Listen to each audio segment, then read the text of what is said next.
Har du noen gang tenkt at det vil være egoistisk av deg å gå for en drøm som du bærer på? Kanskje har du hatt en drøm i deg i mange år, og så har du latt den ligge på is fordi du er så opptatt av at alle andre rundt deg skal ha det bra. Så i denne videoen her skal vi snakke om hvorfor det er bra faktisk for alle rundt deg at du går for drømmene dine. Og jeg mener faktisk at det er vår plikt å gå for drømmene våre. Det er ikke tilfeldig at de drømmene du har blitt gitt til deg. De har blitt gitt deg. Og ofte så tenker vi jo at det er drømmene våre som skal jobbe for oss. Men jeg mener at det er vi som skal jobbe for drømmene våre. Den har blitt gitt oss. Drømmene våre har blitt gitt oss av livet i seg selv. Av den uendelige livskraften. Og de har blitt gitt oss for at vi faktisk skal bevege oss på dem.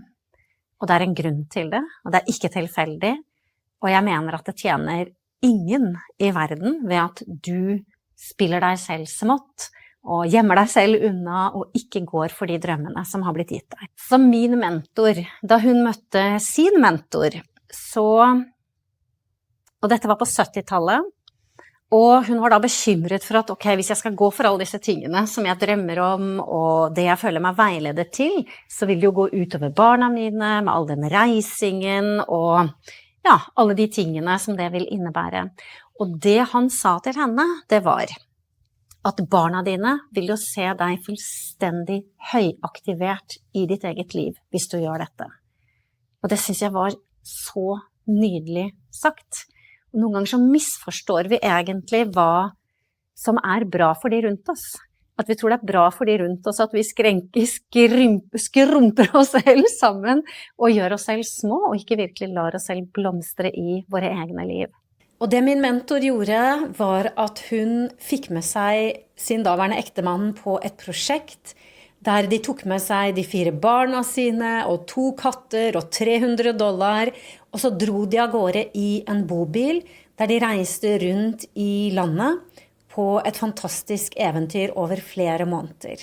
Og med en fantastisk reise så mener jeg ikke at det ikke var utfordringer, og at det ikke var vanskelig for noen av barna som da var i tenårene, ikke sant, og tilbringe dette året i den bobilen. Hun hjemmeskolerte dem fordi hun var utdannet lærer og hadde jobbet som lærer i flere år. Det var også en fantastisk reise på den måten at det jeg kan si er at jeg kjenner jo alle barna hennes i dag. Og de jobber alle sammen for henne i hennes bedrift. Og de er så fantastiske mennesker alle sammen. Og de er veldig, veldig gode på det de gjør. Og jeg tror ikke egentlig det er fordi de er så veldig mye mer spesielle enn andre mennesker. Men jeg tror at det er fordi de har lært allerede fra ung alder hva det betyr å virkelig hente ut potensialet sitt og gjøre det aller meste ut av livet sitt. Så de var med på denne reisen hvor moren deres hadde som intensjon å ikke bare undervise de universelle lovene og hvordan de opererer i livene våre. For det var jo det hun gjorde. Hun reiste rundt, hun holdt workshops og foredrag om hvordan de universelle lovene opererer i livene våre. Og samtidig så var det jo et eksperiment som de som familie gjorde om hvordan kan vi faktisk bruke dette på en måte hvor vi aktiverer det i våre egne liv. Og det var det disse barna lærte. Og det er hvordan jeg ser at de blomstrer som fantastiske mennesker i sitt eget liv og er veldig, veldig dyktige i alt det de gjør. Og det er så nydelig og vakkert og fantastisk å observere. Har du drømmer som ligger på vent fordi du vil være der for alle andre enn deg selv? Hva tenker du det kan koste over tid? At du lar disse drømmene ligge på is, at du ikke går for dem? Er du villig til å ta den kostnaden over tid?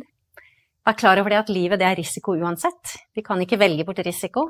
Det er en risiko å gå for drømmene dine, og det er en risiko å komme til slutten av livet og oppdage at vi ikke gikk for drømmene våre.